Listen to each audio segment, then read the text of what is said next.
The 1993 television film I Can Make You Love Me is one of those unsettling psychological dramas that quietly leaves a lasting impression long after the credits roll.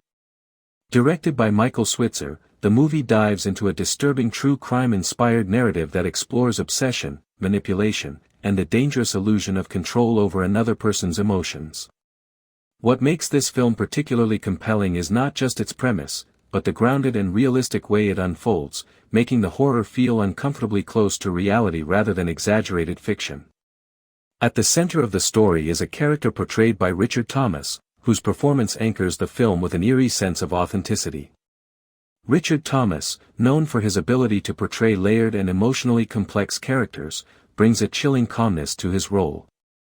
He doesn't rely on overt dramatics or exaggerated villainy. Instead, his performance builds slowly, allowing the audience to witness the unsettling transformation of a man driven by obsession. His portrayal is measured, controlled, and disturbingly believable, making the character far more frightening than a typical antagonist.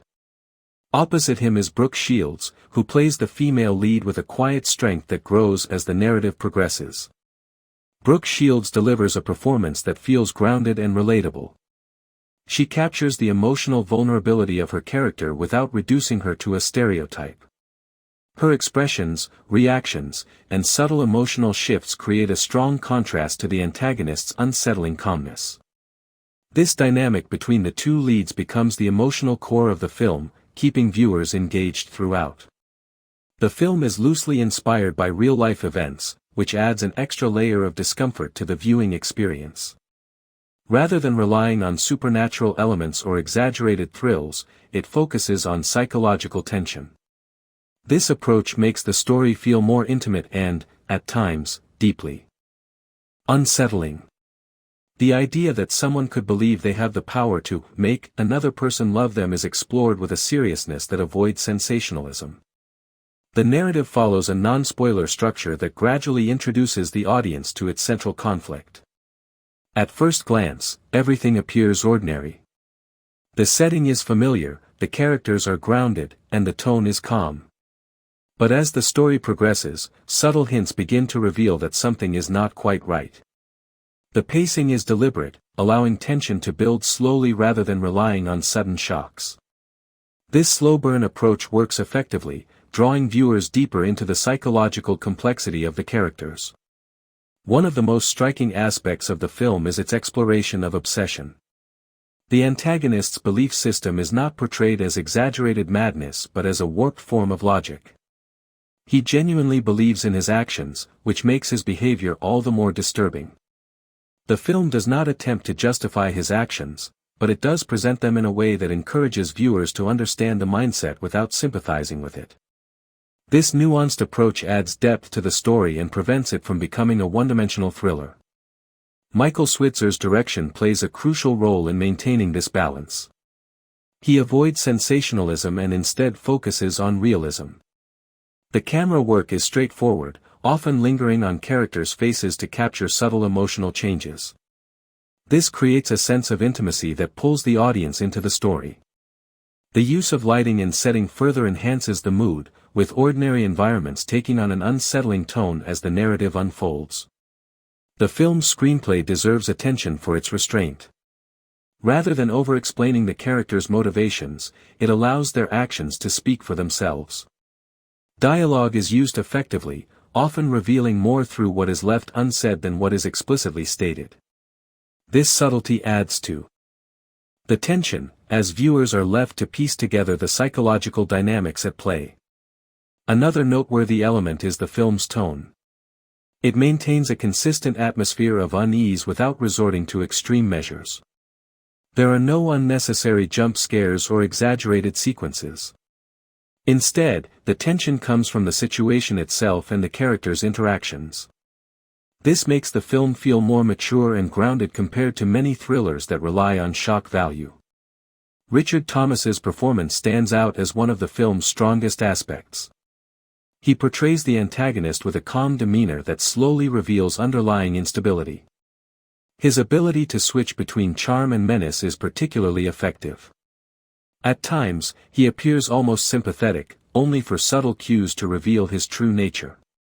This duality keeps the audience on edge, never quite sure what he might do next. Brooke Shields, on the other hand, brings emotional depth to her role. Her character's journey is one of resilience and self-preservation. She portrays fear and determination with equal authenticity, creating a character that feels real and relatable. Her performance ensures that the story remains emotionally engaging, providing a strong counterbalance to the antagonist's unsettling presence.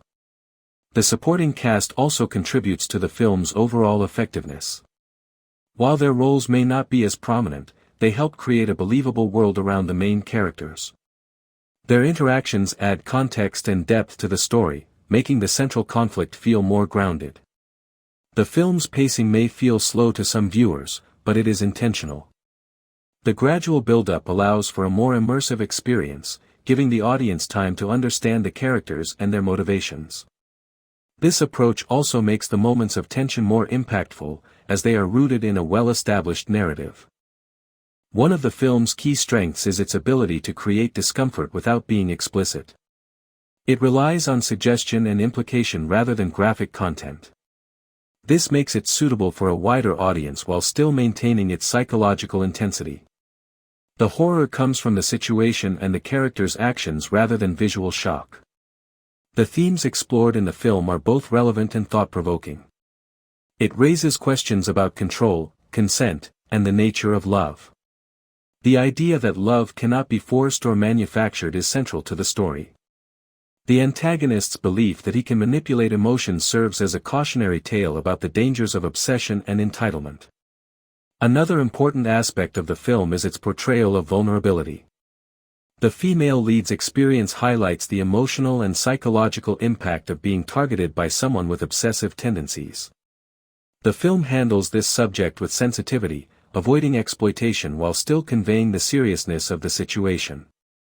The cinematography, while not flashy, effectively supports the story. The use of close-ups and tight framing creates a sense of claustrophobia, reflecting the character's emotional states.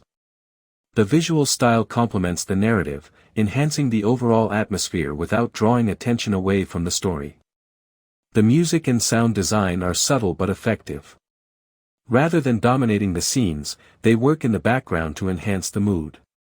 The score often underscores moments of tension, adding to the sense of unease without being intrusive. As the story progresses, the tension continues to build, leading to a climax that feels both inevitable and impactful. The film does not rely on unexpected twists but instead focuses on the logical progression of its narrative. This makes the conclusion feel satisfying, as it is consistent with the characters and their motivations. The film's realistic approach may not appeal to viewers looking for high-energy action or dramatic twists.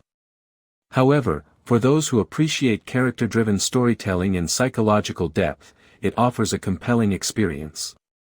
Its strength lies in its subtlety and its ability to create tension through realism rather than spectacle. Richard Thomas's portrayal remains the highlight of the film. His ability to convey complexity and menace without overacting is impressive.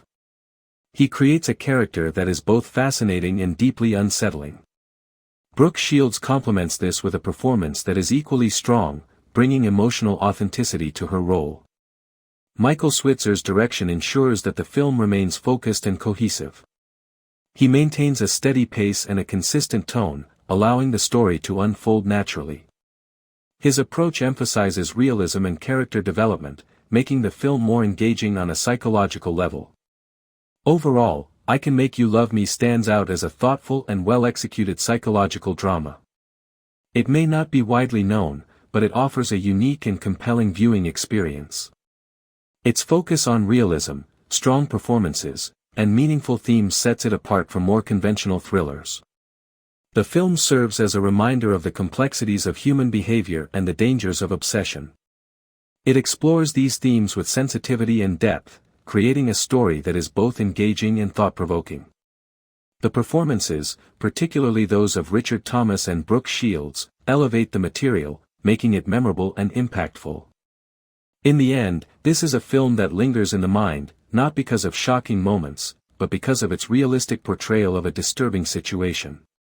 It invites viewers to reflect on the nature of love, control, and the boundaries that should never be crossed.